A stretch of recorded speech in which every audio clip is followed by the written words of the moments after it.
धर्मेंद्र प्रधान यांच्या राजीनाम्याने लोकशाहीचा विजय, कारंजात फटाके फोडून जल्लोष.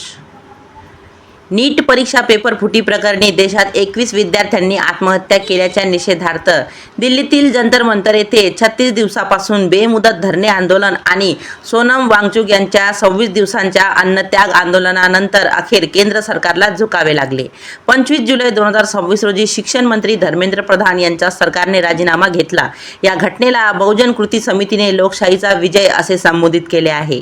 या विजयाचे औचित्य साधून बहुजन कृती समितीच्या वतीने 25 जुलै रोजी सायंकाळी कारंजा लाड येथील झाशी राणी चौकात फटाके फोडून आनंदोत्सव साजरा करण्यात आला. प्रमुख मुद्दे व उपस्थिती.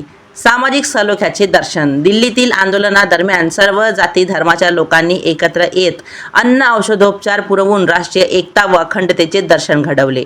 कारंजात 4 वेळा आंदोलने. धर्मेंद्र प्रधान यांच्या राजीनाम्यासाठी आणि सदोष मनुष्यवधाचा गुन्हा दाखल करण्यासाठी कारंजा तालुक्यात 4 वेळा आंदोलने झाली होती.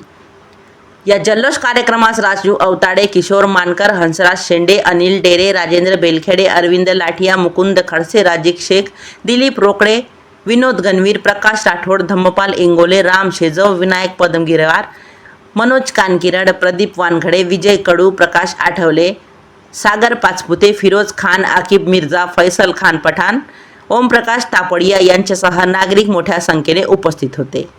भविष्यात देशात कुठेही अन्याय अत्याचार झाल्यास जनतेने आंदोलनात सक्रिय सहभागी व्हावे असे आवाहन हंसराज शेंडे, किशोर मानकर, राजू अवताडे, अनिल डेरे व पदाधिकाऱ्यांनी केले आहे.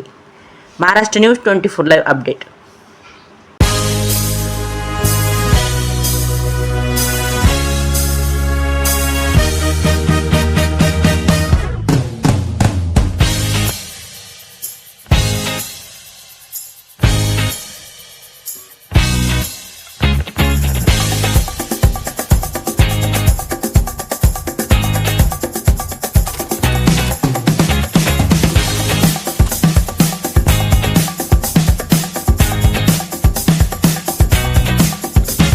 आमच्या चॅनलला सबस्क्राईब करा. अशाच नवनवीन बातम्याकरिता बेल आयकन दाबा आणि बातमी आवडल्यास शेअर जरूर करा. मी मोनाली मॅडम घेते रजा. भेटूया पुढील बातमी सत्रात. नमस्कार.